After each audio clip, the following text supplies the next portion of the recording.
everybody? What is going on, everybody? It is your boy Darion coming to y'all live with another video. It is the Spotlight Sports Talk. Shout out to all the subscribers that have subscribed to the YouTube page. If this is your first time ever being at our YouTube page, I would suggest that y'all subscribe and hit the bell button and get the latest news in all sports. But we are here with another 76ers video. Now, this 76ers video is definitely an emotional video, especially knowing that the tragic passing of Kobe Bryant that did happen on Sunday. It was definitely an emotional night where an actual basketball game took somewhat of a backseat as the 76ers did power through an emotional defeat, beating the Golden State Warriors 115 to 104. Now I have to say, now they did a tremendous tribute to Kobe Bryant today in Philadelphia. What they did was they had his Lower Merion jersey there. Embid did ask Bobby Jones to wear number 24 for Kobe Bryant, and they rung the bell 9 times for all the victims, including Kobe Bryant and his daughter, that all passed away in that helicopter. So I do want to take a real quick moment of silence before I get actually into this video.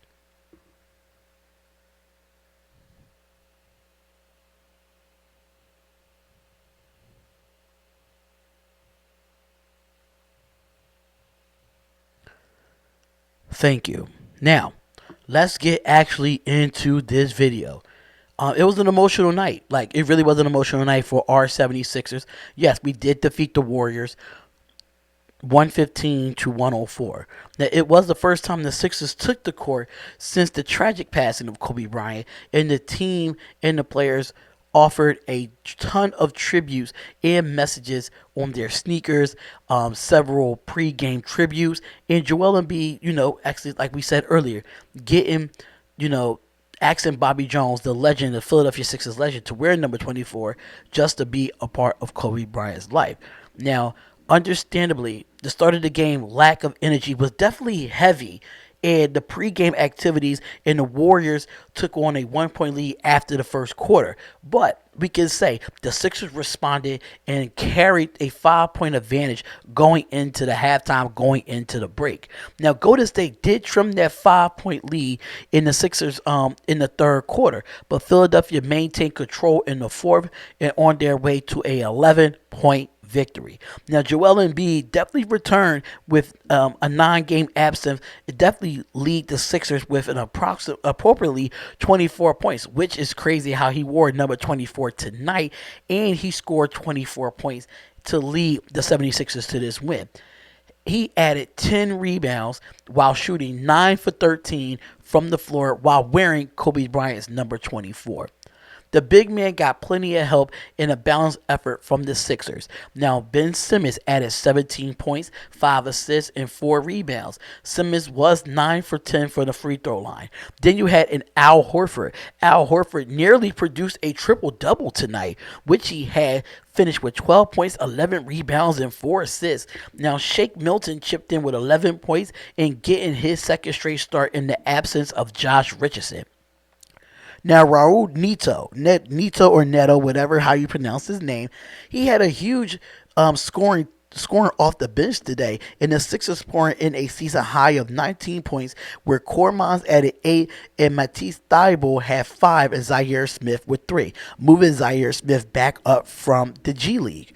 Now, the 76ers did shoot 51.2% from the field on a respectable 34.43 from the three-point line.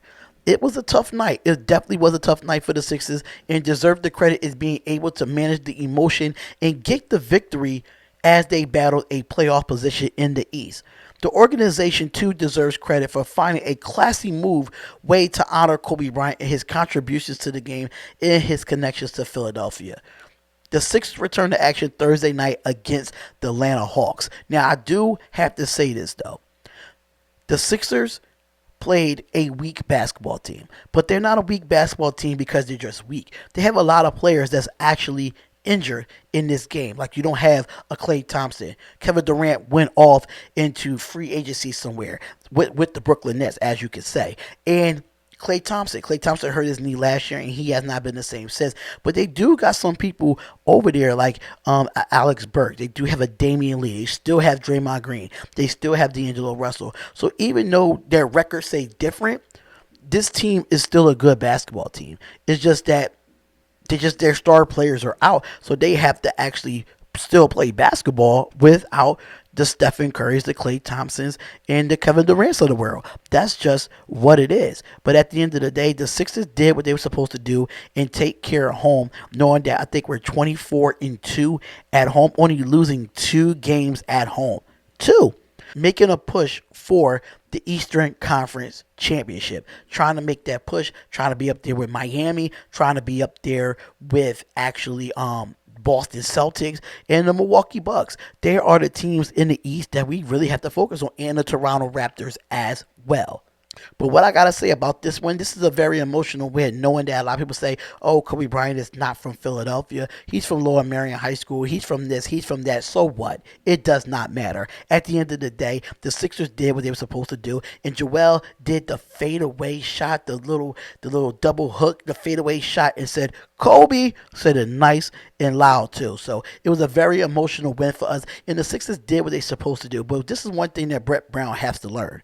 Brett Brown has to learn, like, listen, I have to make sure one of these centers got to sit the bench. I understand that we paid Al Horford all this money. I 100% agree with that. But at the same time, when you're starting 2 centers, it makes our team slow and fast breaking transition defense, and it makes us slow getting back on offense as well. We understand that Joel Embiid can run the floor, but knowing that Joel Embiid did miss 9 games with that hand injury, it made Al Horford the starting center, and he excelled. He definitely excelled. But for us to do what we did tonight with both of them in there was pretty good. But I have to say, sometimes you have to start without one center and start with, sometimes don't start Embiid, sometimes don't start Horford.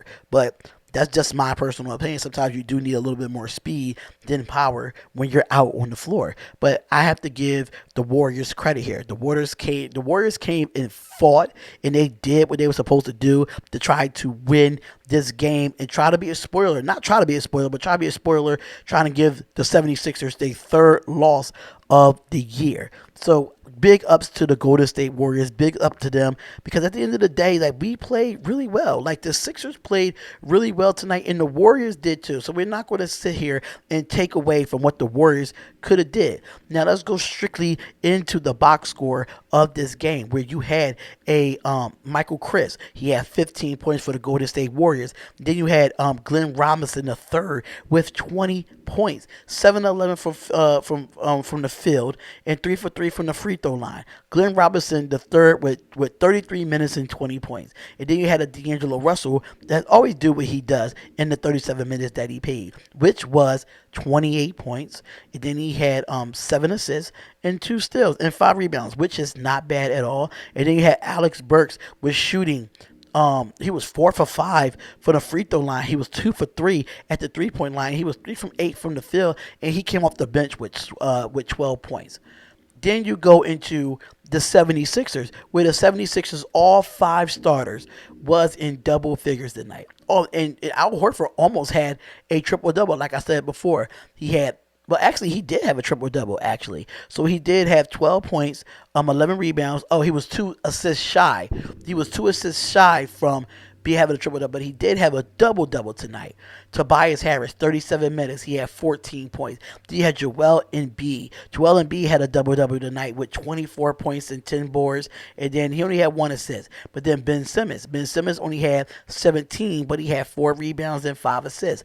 Then when you had Shake Milton with 11, Nito with 19, you had Kormaz with 8. So we had a nice all-around game with our starting 5 being in there, winning this game 115 to 104. But let's definitely get into it. Like, what is next for the 76ers going up against the Trae Young and the Atlanta Hawks? We really don't know right now, but we're really focused on the Golden State Warriors, knowing that we did beat them, knowing they are 3-21 away from home, and they are 10-38 as a team. And this team they'll be back to prominence, knowing that they will have a high draft pick and they will have Steph Curry and Klay Thompson coming back with Draymond Green and the rest of those boys coming back and being 100% healthy. So don't count the Warriors out because they have one bad year. Just don't count them out. But the Sixers are 31-17, 22-2 at home. I thought we was 24-2, honestly, but we're 22-2 at home, and we have to keep that home field advantage. We need to keep that home field advantage well and make sure we don't lose as many games at home, because it definitely comes down to the end of the stretch where the 76ers need to start winning the games at home and keep winning the games at home. But that's it for me, y'all. Let me know what y'all think about this video, about my 76ers definitely getting a win, 115-104. Comment, like, and subscribe to the channel. It is the Spotlight Sports Talk, and I'll see y'all in the next video. Peace.